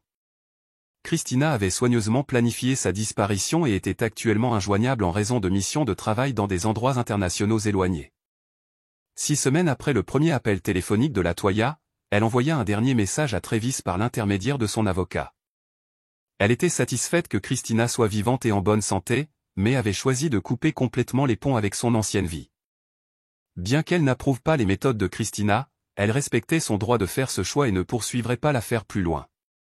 Travis et Emma célébrèrent tranquillement dans son bureau, partageant des plats chinois à emporter et passant en revue les fichiers qu'ils devraient conserver indéfiniment pour soutenir leur récit construit.